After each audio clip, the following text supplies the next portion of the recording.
Ok. Bonjour, bonsoir, shalom. Aujourd'hui, nous continuons de proclamer la parole de Dieu au travers de l'Évangile selon Jean. Aujourd'hui, 19e jour, et nous allons proclamer le chapitre 19. Proclamons ensemble le chapitre 19.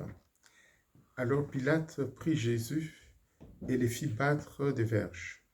Les soldats tressèrent une couronne d'épines qu'ils posèrent sur sa tête, et ils le revêtirent d'un manteau de pourpre.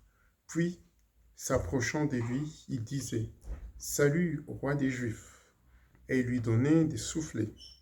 Pilate sortit de nouveau et dit aux Juifs, « Voici, je vous l'amène dehors, afin que vous sachiez que je ne trouve en lui aucun crime. » Jésus sortit donc, portant la couronne d'épines et le manteau de pourpre. Et Pilate leur dit, « Voici l'homme. » Lorsque les principaux sacrificateurs et les huissiers les virent, ils s'écrièrent, « Crucifie, crucifie !» Pilate leur dit, « Prenez-les vous-mêmes et crucifiez-les, car moi je ne trouve point de crime en lui. » Les Juifs lui répondirent, « Nous avons une loi, et selon notre loi, il doit mourir, parce qu'il s'est fait fils de Dieu. » Quand Pilate entendit cette parole, sa frayeur augmenta. Il rentra dans le prétoire et dit à Jésus, « D'où es-tu » Mais Jésus ne lui donna point de réponse. Pilate lui dit, « Est-ce à moi que tu ne parles pas? Ne sais-tu pas que j'ai le pouvoir de te crucifier et que j'ai le pouvoir de te relâcher? » Jésus répondit, « Tu n'auras sûrement aucun pouvoir s'il ne t'a été donné d'en haut. C'est pourquoi celui qui me livre à toi commet un plus grand péché. » Dès ce moment, Pilate cherchait à le relâcher. Mais les Juifs criaient, « Si tu le relâches, tu n'es pas ami de César. Quiconque se fait roi se déclare contre César. » Pilate ayant entendu ces paroles amena Jésus dehors, et il s'assit sur le tribunal au lieu appelé le pavé, et en hébreu Gabata. C'était la préparation de la Pâque et environ la 6e heure. Pilate dit aux Juifs, « Voici votre roi. » Mais ils s'écrièrent, « Ôte, ôte, crucifie-le. » Pilate leur dit, « Crucifierai-je votre roi ?» Les principaux sacrificateurs répondirent, « Nous n'avons de roi que César. » Alors il leur livra pour être crucifié.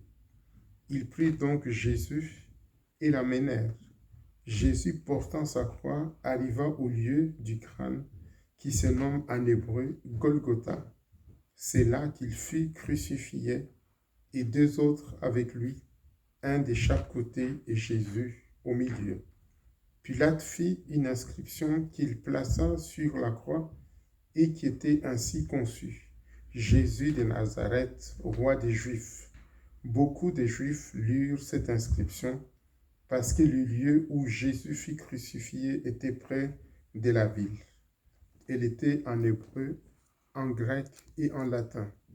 Les principaux sacrificateurs des Juifs dirent à Pilate, « N'écris pas roi des Juifs, mais écris qu'il a dit, je suis roi des Juifs. » Pilate répondit, « Ce que j'ai écrit, je l'ai écrit. » Les soldats, après avoir crucifié Jésus, prirent ses vêtements et ils en firent 4 parts, une pour chaque soldat.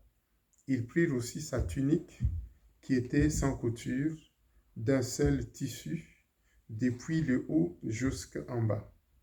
Et ils dirent entre eux, « Ne la déchirons pas, mais tirons au sort à qui elle sera. » Cela arriva afin que s'accomplisse cette parole de l'Écriture. Ils se sont partagés mes vêtements et ils ont tiré au sort ma tunique. Voilà ce que firent les soldats.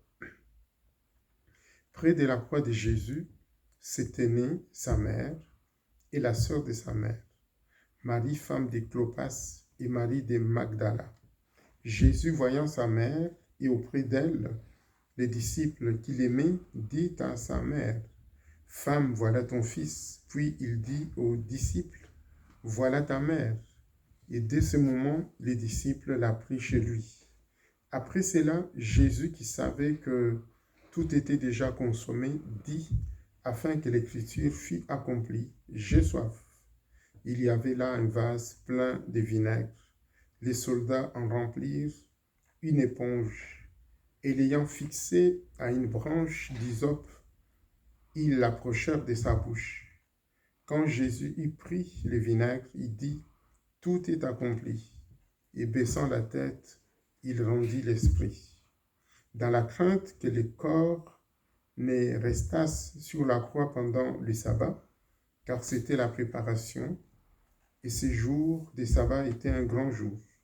Les Juifs demandèrent à Pilate qu'on rompît les jambes aux crucifiés et qu'on les enlevât. Les soldats vinrent donc et ils rompirent les jambes au premier, puis à l'autre qui avait été crucifié avec lui.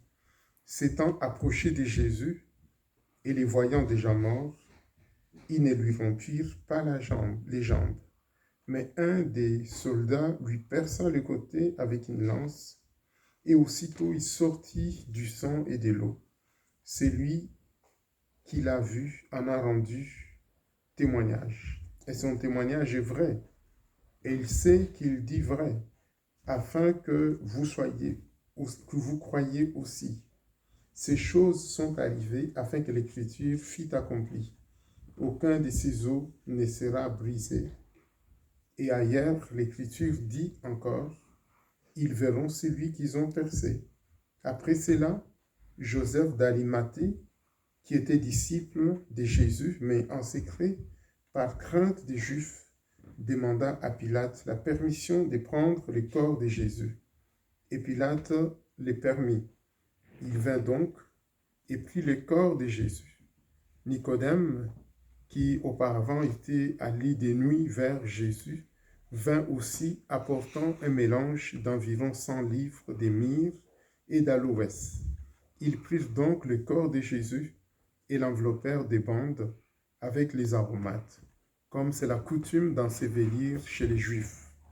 Or, il y avait un jardin dans le lieu où Jésus avait été crucifié, et dans le jardin un sépulcre neuf, où personne encore n'avait été mis. Ce fut là qu'ils déposèrent Jésus à cause de la préparation des Juifs, parce que le sépulcre était proche. Tout est accompli.